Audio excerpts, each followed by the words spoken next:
Got it. Good morning, good evening, good afternoon, lovely people. This is Marie Alessi with another amazing guest here. I'm really excited to have this lady come to you today. Welcome, Jas Rawlinson. Would you mind introducing yourself to our audience, please? Thank you, Marie. It's great to be here. It's great to be sharing with your audience this time. Yes. I'm based on the East Coast of Australia. I work as a book coach. I'm a speaker, best-selling author, really just specializing in conversations that break down the stigma around social issues like abuse and trauma. So that's it in a nutshell, but I specifically talk about a lot of issues like domestic violence, child abuse, and how to transform our stories of adversity into stories of purpose. And that's the work that I do with female change makers in particular as a book coach as well. I absolutely love it. So usually I always start with how we actually met. I completely skipped that today because there's an amazing platform, I should say, called Source Bottle, and they often bring shout outs for the media. You know, we need stories about this, we need to talk people about that. And I'm on their newsletter, and whenever there's stories around grief needed or opinions around grief or healing grief in particular, I'm like, pick me. And I write there. And this is how we met. You know, this is how I got introduced to your podcast. And do you want to share a little bit about your podcast before we go into your story?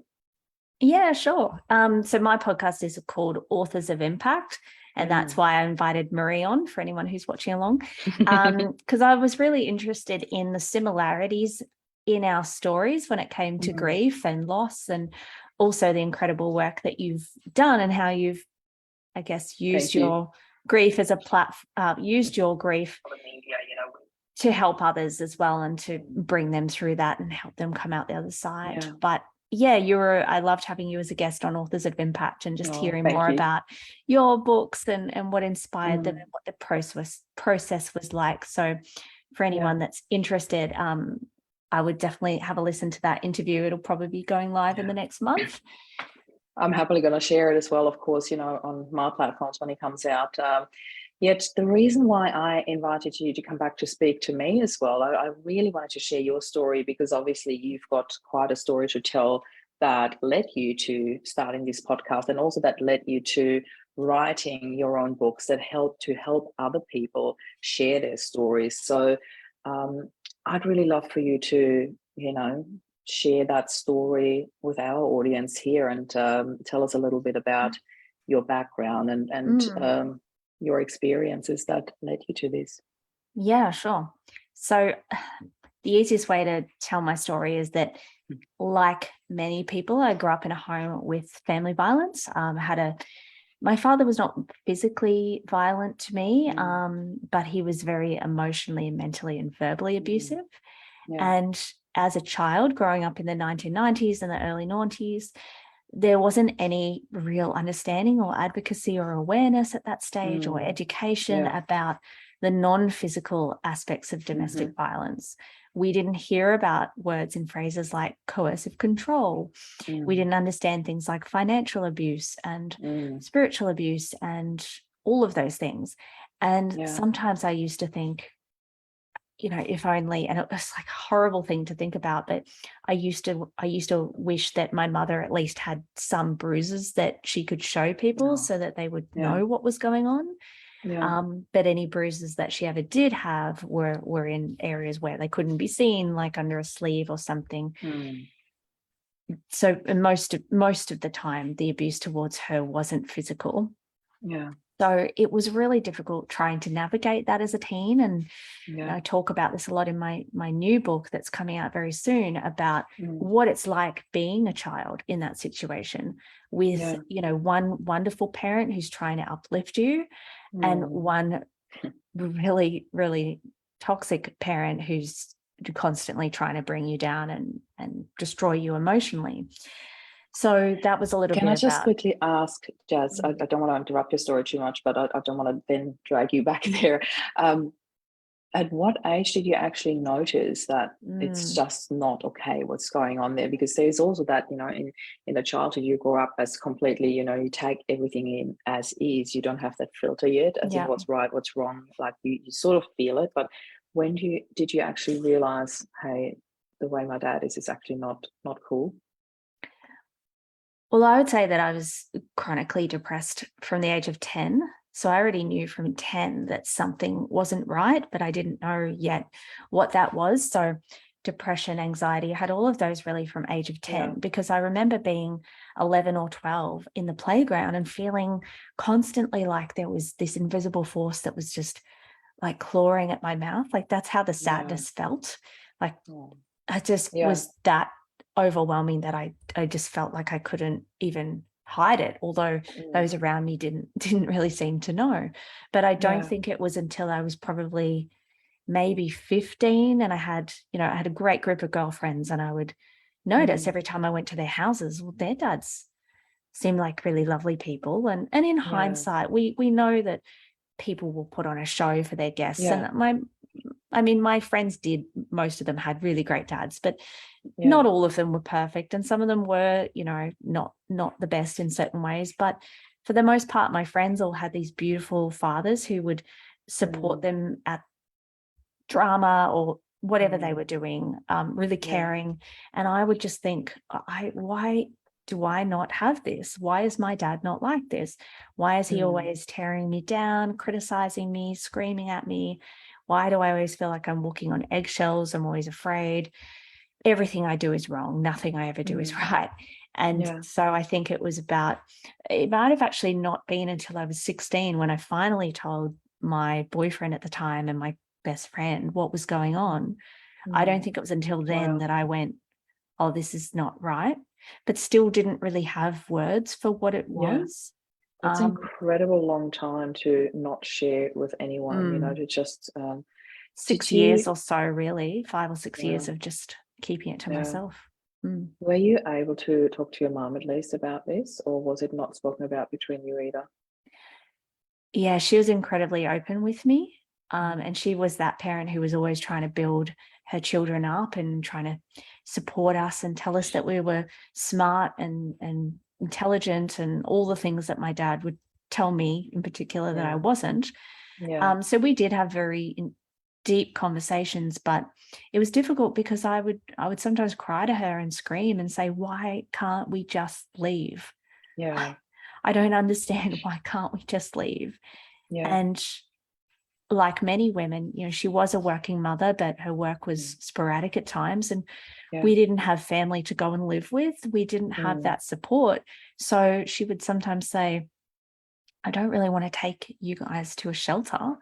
And I worked so hard to just things like, I've worked so hard to make this house a beautiful place for you guys, and I don't want to leave and be living in a car. And I would say, why can't we just make dad leave? And, all these little naive things. Of course, But it did help to have her to speak to when I didn't have anyone else, definitely. And did you say us as in you and your mom, or did you have siblings as well? I have a younger brother as well, but mostly my father's abuse was towards mum and I. There was very much a lot of sexism and misogyny in ways there. And the father is the head of the household, and you don't even sit in his chair at the table, those sorts of things. It was very over the top. So I really feel for my brother now. And, he's about, 8 years younger than me, but we've only just started to have discussions like in the last few months about some of the things that we went through. His experience was very different to mine. And that's why whenever I share my story or in my book, I just keep it very much to mine. But it was mostly my mum and I who copped it, being the females in the house. So, Wow. How did that then continue when you were like around 16 and you finally had the chance to actually open up about it, find words around it, and that must have been such a relief for you. Not that it really made the situation better, but at least there would be somewhat, somebody who it takes space for you. Burden off. That's a very good point. I have talked about that a bit over the years, in that, exactly as you said, it didn't fix the situation, but it did relieve some of the burden because I wasn't carrying it all by myself. And we know, especially today with so much more awareness around mental health, we know that we don't always need people to fix things, or they can't always fix things for us. But having someone there to listen and Yeah. actually listen with intention and just hold that space for you and allow you to Incredible, talk isn't it? about what's going through. Yeah. That's so helpful. So my best Yeah. friend really did keep me afloat during those years. And Beautiful. then, didn't fix the situation. And to kind of, excuse me, to kind of summarize it, the next 2 years were incredibly tough. We went into a, quote unquote, safe house for a period of about 9 months. Was a tremendous gift that was given to us by a friend of my mother's in the church. They just had a property that was empty because they were actually going to be developing that property into apartments in the future. So they just gave us a house to live in I just for had 9 goosebumps months. when you said that. That is so beautiful. That is, It was, sorry, excuse me. I think sure. just talking about, that was a beautiful gift. And so we had about 9 months of respite, and my dad did get better and was doing a lot better during that time. But when we came home, it didn't take long at all for things to go back to how they were. The next 2 years were incredibly tough, but I did have, I guess I was getting out of the house a lot more because I was older, I was 17, 18, had exams coming up, managed to make it through my exams, did pretty well considering everything that's going on. And then unexpectedly, my dad took his life just after I finished high school. Yeah. So that was and that's why what you and I were kind of connecting on very briefly during our podcast was that was so difficult because suddenly I had all these people coming out, everybody saying, "Oh, I'm so sorry for your loss, so sorry for your loss, so sorry for your loss. You must be devastated. You must be feeling this way." All well-intentioned, but it wasn't how I felt. I was obviously traumatized. I was obviously in shock. I didn't want my dad to ever do something like that. We just wanted him to get help and get better. He didn't need to take that path, but at the same time, all I really felt, particularly in those early weeks, was relief. But you can't talk about that, and especially because at that nobody time. understands that whole background and what you've been through. This is so incredible. And Jas, I can't thank you enough to speak so openly about it, because I know for a fact, and I'm having goosebumps all the way down my right side saying this, that there are so many situations where people have either been in a situation similar to yours with domestic violence, with real brutality, sometimes even physical, emotional. I really don't want to start going into what is worse, because everything has got their heaviness to carry. Absolutely. Yet there is so often a background story that people don't know about, and that you are also not willing to completely share openly, in particular after he's taken his own life. And there is also situations like, for example, prolonged illness, where you have to watch your loved ones suffer. And in the same token, like watching your dad go through something like that, being, so brutal with you guys on an emotional basis, that whole abuse, that's not an easy task. I think sometimes people underestimate what it actually takes for a young girl, a growing teenager, to watch their dad behaving like that, wanting him to change, wanting him to get better. And then the outcome is he takes his own life. You're like, that's not how I wanted the relief, but I did get relief. And to own all of the emotions must have been incredibly overwhelming for you at that time. And then to be bombarded with, "I'm sorry for your loss." Yeah. Do you want to talk a little bit more about that? What that meant to you? I was just going to say, it's like great that we can have these conversations now and that people get it. And I have had people come up to me at previous events or book launches in the past and say, "Oh my gosh, like, thank you for sharing that, because I felt that way, but I've never actually shared it because I'm just think everyone would judge me, because that's not what you say, So I think the funeral was the hardest, because everyone expects the grieving family to be crying and everyone to console them, and I can't actually remember the funeral. I don't remember. I was 18, approaching 19. I don't remember if I cried. All I remember is I actually sang at the funeral. I sang a song in dedication to my dad. I actually chose, if ever anyone's ever heard, the band, they're Australian, called George, and they have this song, Breathe In Now. And I have to tell you, this is incredible too. I think 2 days ago, we were driving to the beach on the weekend, and that song came on the radio. Wow, and I have not heard it anywhere for the best part of like over a decade. And I told my husband like what it signified to me, and we ended up changing the station, because even now it was like too much for me. But somehow I sang that song at the funeral because I felt that it signified the battle that he'd been going through of feeling that the whole world's against you, and feeling that nothing, no one understands, and not being able to. And the song is about, breathing in and finding that light and that space and that support. And they were all the things I'd wished for him.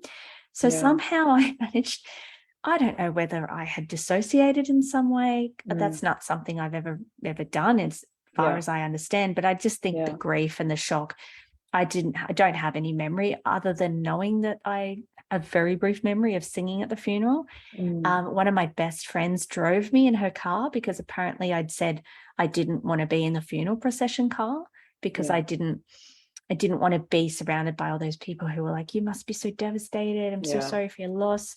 And she told me that a couple of years ago. And I said, what? I don't remember being in a car with you. Did I? Wow. But yeah, to get back to what you're asking, it was really, the funeral was the most difficult thing because you're surrounded by all the people that think they know how you're feeling. And how you should be feeling. How you should be feeling. According to them, And they're just, they're well-intentioned. Nobody meant any harm, but that was difficult. And then understandably, like a lot of young women who've been through emotional abuse, I went out into the world very emotionally damaged. And then I began gravitating to emotionally abusive or neglectful young men and relationships. That led to more trauma. I'll keep it very brief, but I was in and out of a kind of relationship, friendship with someone for about 2 years. They built up my trust in them. I thought that they understood where my boundaries were. That person ended up assaulting me after a period of 18 months when I'd come to trust them. And so that was really where I felt my grief journey started. Almost 2 years later, I think, from my dad's. When he was re-triggered. Death, it was re-triggered. And at the same time I was grieved. That was when I was starting to grieve my dad. The same time I went through this abuse. So what I really grieved the loss of the most was the loss of myself at that time and my identity, the loss of the feelings of safety that I'd previously had, the loss of the ease at which I mostly moved through the world, and all those feelings that come, the trust, not trusting anyone anymore. And that was a journey to heal. Rebuild that. But those were I guess that's kind of my grief story. Most people would think it was about the immediate loss of my father, but it was more about what happened after that and the things that were triggered. I really think it's such an important topic to speak about, this whole loss of identity. I remember like early stages when we started Loving Life After Loss, we came out with a healing journey called Who Am I After Loss? And that is it's really such an important question to ask yourself, to actually find out, well, who am I now? Because people always say, well, I'll never be the same. And in our society, that's seen as something very rather negative, sort of more from a victimhood state as well. My life will never be the same. And I'm very big in the space of what we do in the healing space to say, let's look at that as a complete neutral statement. My life will never be the same. Well, of course not. You've just experienced very deep loss. And to really look at that loss, loss of your dad, loss of trust, loss of identity, there's this accumulated loss and that chain reaction that was triggered and then was re-triggered when you I went love through that that relationship. what you said, the Yeah, accumulated loss, because yeah, that's exactly what it was. yeah.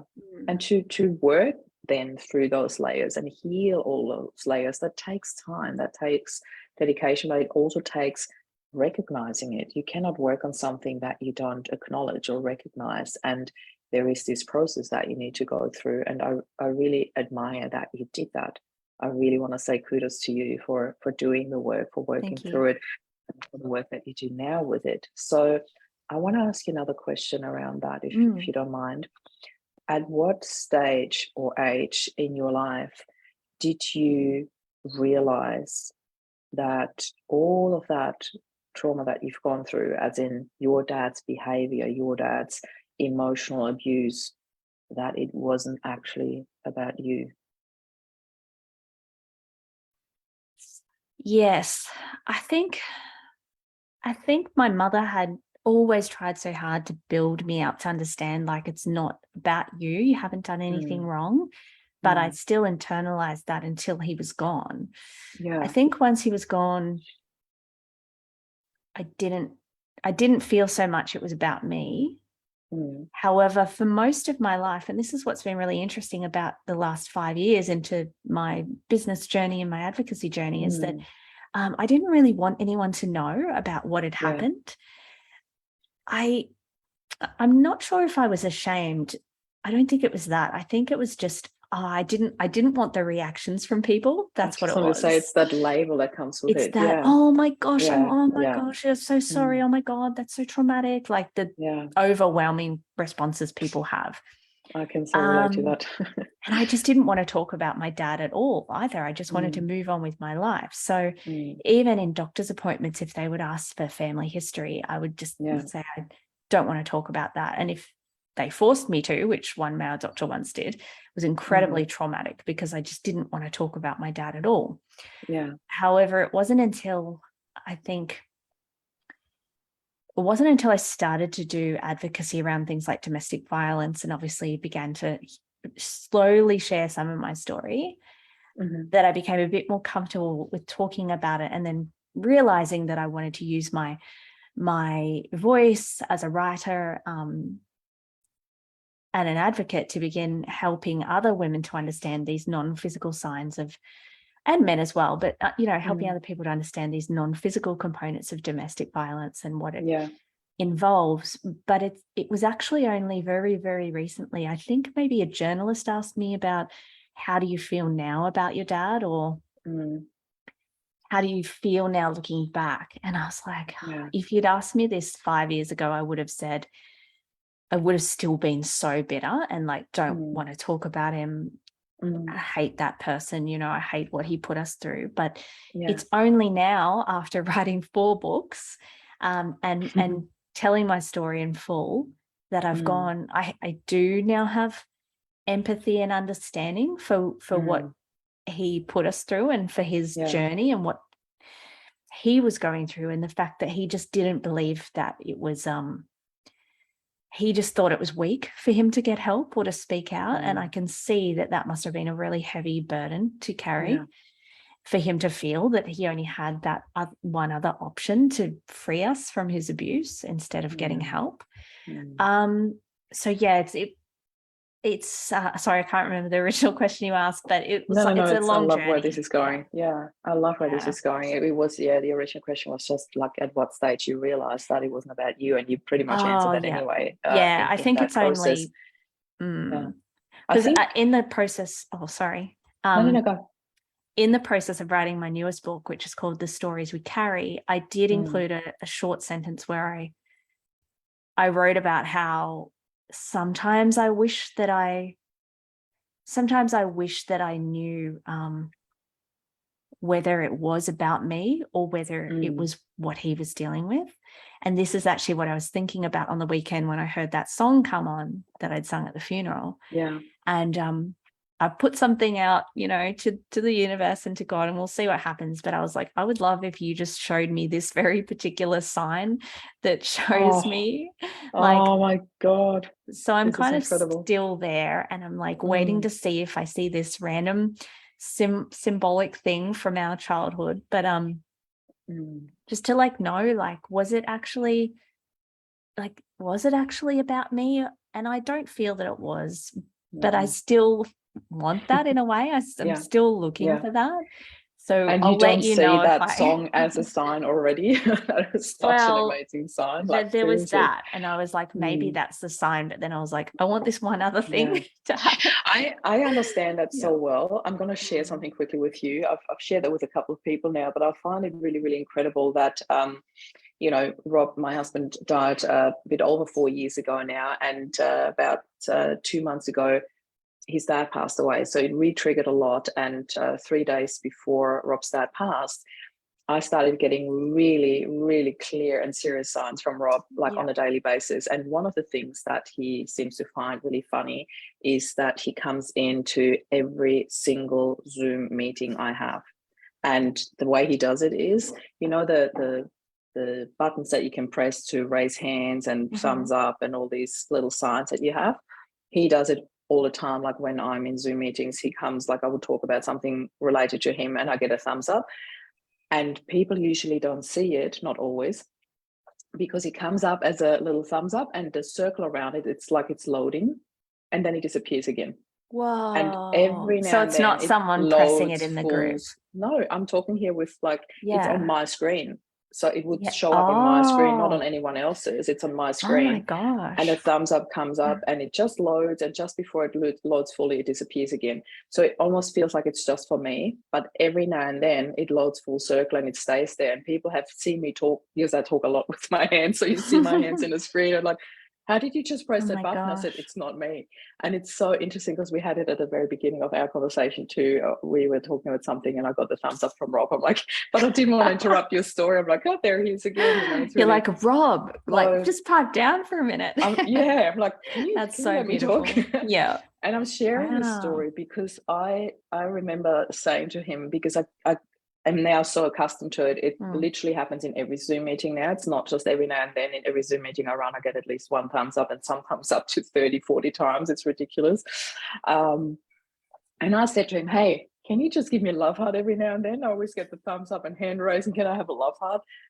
But it never came. So I'm sharing that with you because I'm thinking, maybe sometimes there is this for us to just accept that the signs are already there rather than us putting it out there, but it has to be that sign. So I need to be really clear. I'm like, I mean, a song like that is so now rare. That you said that, I think it on the radio, how much clearer can it get? You know, this is just outside perspective, you know. No, I appreciate that because I think part of me was like, oh, this is weird because my book's launching in 2 weeks and there's been a few other kind of random, not to do with him, but like I've had a lot of kind of very magical things happening or aligned things happening lately. And there was something else that had happened before that. And now I can't remember what it was, but there was something that was relating, I think, something to do. Oh, I do know what it is.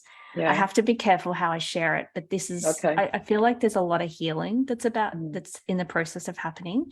So last week, so there's a couple of really big magazine features that are coming out about me at the moment. So that will help soften what one it is.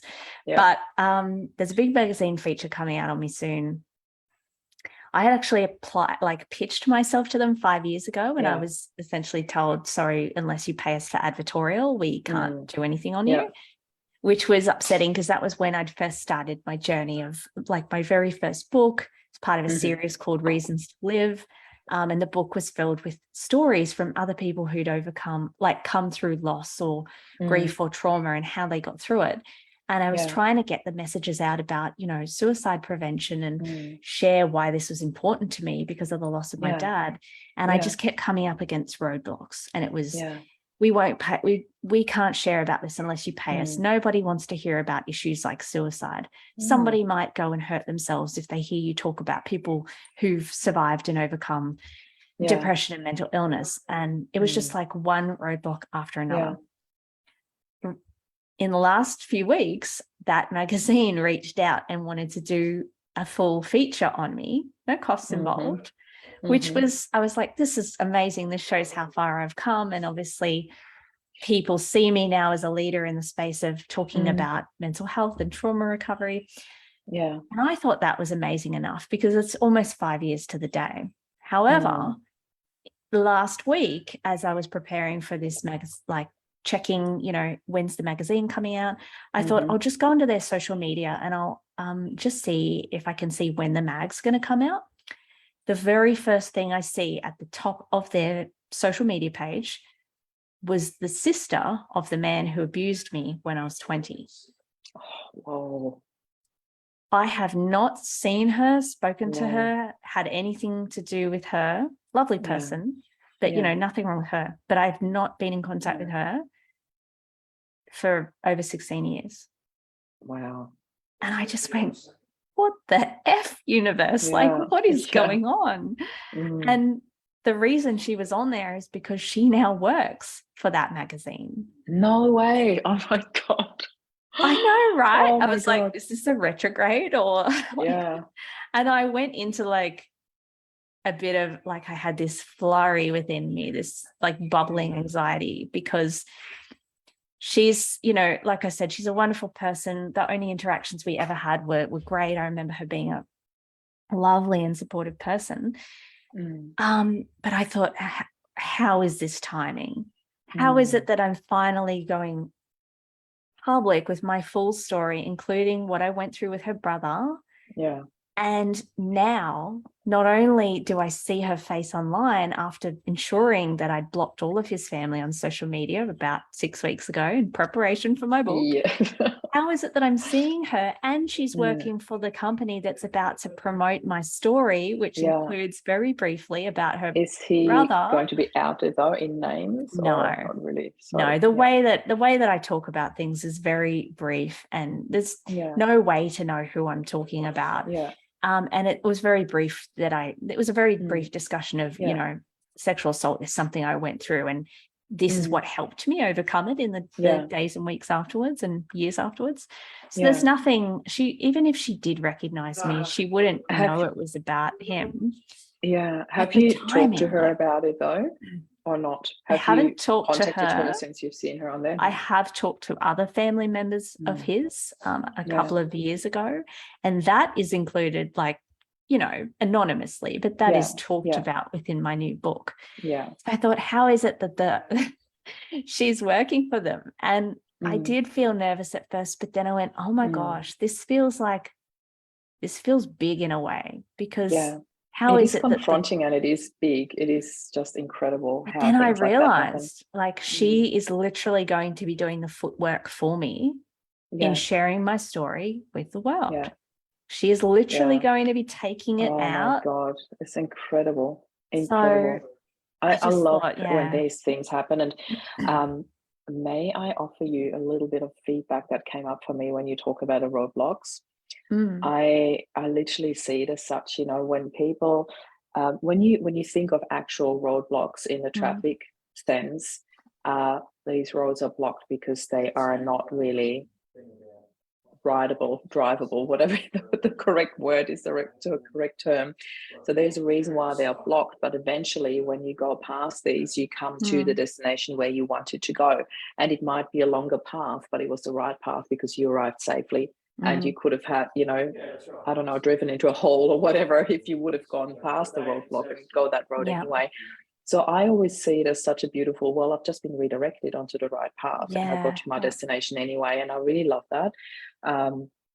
Because to me, it's such a clear sign of the universe that this is not the right path. You need to go around here first and around there first. And I believe, looking at your story, you have grown so much through this, through this time where you went around the roadblocks, that you got to the destination in the right mind frame to share it in a way that it's healthy for others and that it's healthy for you, and that it came from a healing space and helping space rather than maybe absolutely sharing it for the purpose of sharing it. Maybe I don't know, but I hope that makes sense. No, thank you. You're very welcome. It just came so clearly to me. I wanted to share that. It just made me think that you're absolutely right. And I see this a lot in my work as book coach as well, that a lot of lot of people, and sometimes a lot of women in particular, they want to share their story because they feel it will help people and it'll be cathartic, but it's really important not to do it too soon. And I mean, you and I had that conversation as well about when's the right timing for you. But for some things, especially when it has a legal component or it could involve what might be seen as defamation, it's so important to do the healing work first so that you can be strong enough to talk about it. And that was the thing that was interesting when it happened. I thought, this, if it had happened to a lot of other survivors and even women I know, would have probably been enough for them to go, that's it. I'm not sharing my book. I'm gonna cancel my book launch. I'm not ready for this. I can't do this. But I just went, I'm doing it anyway. Like this feels kind of scary and a bit weird, but I'm doing it anyway. And the truth is the truth. And I've written it, you know, with all my knowledge around, you know, legalities and things like that. I've written it in a way that doesn't defame anyone. Nobody knows who it is. Nobody can even work out who it is. She doesn't know my last name now. She probably doesn't recognize me. And even if she does, the truth is still the truth. And I can stand in that now. Yeah, that's but I so may not beautiful. may not have been able to you. do that in the past. Kudos to you. Seriously, I really want to honor your growth and the journey that you've gone through. This is so incredible, not just for your own life and you know, for your relationship now. You're obviously in a very healthy relationship now, which makes me so happy. And also for all the people that you help. So before we go, I'd really like you to share a little bit more about how do you actually help people? Like what do you offer now in terms of the book writing, in terms of the support? Please feel free to share a little bit about what you do and how you help people. Thank you. There's probably three main ways that would be of value to people in your community. So the first thing is that the reason that I wrote my books was to be a bridge, be a light for those people who are still on their healing journey and maybe they're not ready yet to reach out to a psychologist, or maybe they're thinking about writing a book in the future, but it's not like it's a future goal. So the first thing is I would love for you to read my books. I'd love for you to read, particularly I think what would be valuable is the Reasons to Live series. So briefly shared earlier, there's 3 books in the series. Every book has 10 stories from all around the world of individuals who've gone through different losses, different griefs or adversities, and how they came out the other side. And my hope is that these books, you know, do change and save lives. And I'm very grateful that they have. Over the past 5 years, I've had people say they've saved their lives, which has been really touching. So those books are a great resource. And even anyone in your community who maybe you have someone in your life who has gone through, you know, exploitation or sexual abuse or something like that, these books are particularly good for that. They have a lot of resources in them as well. So it's not just lived experience stories. There's resources and grassroots advocates resources as well as professional ones. For anyone who for the book coaching I do, predominantly who I work with are those real mission-driven female change makers. So, you know, anyone who's listening, if you've always felt that you have a story that could help create impact and change lives, but you don't know where to start, you're not sure what the process is of writing and publishing, and you're really looking for someone to, you know, emotionally and strategically lead you through the process, then I would love for you to reach out, work with me in my one-on-one program. It's called the Changemaker Author Intensive. That's exactly what it explains. When's the next one coming up?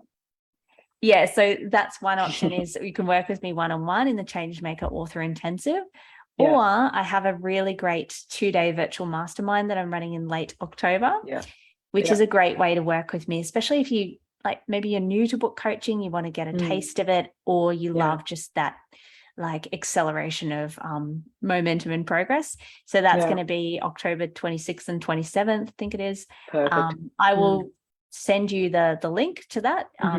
If anybody wants to join, it'll be 2 days, 2 half days working with me. I've got some great guests as well, working with you and to that's map online, out your right? book. Yep. It'll be virtual, perfect. so anyone can attend, and we'll work together to map out your book and have your first 20,000 words done before New Year's Eve. Wow. That's incredible. That's a really beautiful promise that you make there. I could really so strongly recommend to anyone, because I know our audience is predominantly female, so you've got like the perfect audience here anyway that you are sharing that with, because I can only imagine that there would be a lot of people in this group here and beyond thinking, I always thought about sharing my story, but I don't really know how to go about it. So I hear that all the time. Jas is your woman. Absolutely. Yeah. People are like, I want to do it, don't know where to start. And it is a hot, like, it's not just about the strategy. I just wanted to say this quickly. Like sometimes people reach out to book coaches and they're like, do this, write your book in 7 days hack, or write your book in whatever. And everyone's different, but particularly if you're going to write a memoir, you need to have you need to take care of yourself through the process. So it's really important to work with someone who understands trauma and grief and the need for real self-care. And that's what I love doing, because I found it really interesting that I'm able to use my lived experience and my advocacy with my, because I actually have a Bachelor of Arts degree in psychology and creative writing, but I never tell people that because they don't really care. But it helps so much. It's incredible what you offer, because I can only imagine, like, especially what you just said, you know, the memoirs, how much that would bring up, you know, how many emotions, and it's always like, even if you have done so much healing work around it, when you write it down, when you go through it, it does bring up more and more layers. And it's I often experience, and I can only imagine that you would have a similar experience. I know we're way past time, but I really want to ask you that before we go. When people come through a certain amount of healing and through their story, and then they come out on the other end going like, yay, this is so much better, you know, and they've got a different approach to life and a different understanding of what's been going on in their lives. But then there is something that triggers them, and then they go like, oh, you know, I'm back. And I always say to them, you're never back at square one, never. You've done this healing work. Don't ever underestimate that. And now you know how to approach it. It's just another layer, and it's just another, you know, it's almost like making sure that you have done the work or whatever. Not like a test or anything, but sometimes it might be, I don't know. But it's that you are never, thumbs up from Rob, thank you. You're never going back to the very beginning. You know, you really carry all that growth that you've gone through, the healing that you've gone through, the understanding. You do carry that with you, and you've got that wisdom within you. It sometimes takes people that are as specialists you are, Jas, to tap us on the shoulder and remind us of that, and go like, I've got you, you know, I hold space for you, and I'm with you on that. And I think that whole holding space and understanding from a space of being healed, having done the work, having gone through, is absolutely invaluable and such an amazing gift that you have to offer. So I feel so honored that you are sharing that with us here, that you've shared your story with us here. And who knows, we might reconnect for another catch up in the future. I really loved having you here, and I love what you do and what you share and the work that you offer. As always, we'll be sharing all the links, how you can connect with Jas and how you can work with her, learn more about her one-on-one or mastermind in the links below, in the comments below. So we'll be sharing all of that. And Jas, thank you so much for being here. Any final words you want to share before we go? Oh, I think you said everything that I would, you know, wholeheartedly agree with. So yeah, thank you. It's been really nice to have a conversation like this with someone who understands. I very rarely talk about grief and loss. It takes a special person to understand and be able to have these kind of conversations. So thank you as well. Thank you so much. And thank you everybody for listening. This is Jas and Marie signing off. Bye for now. Thank you.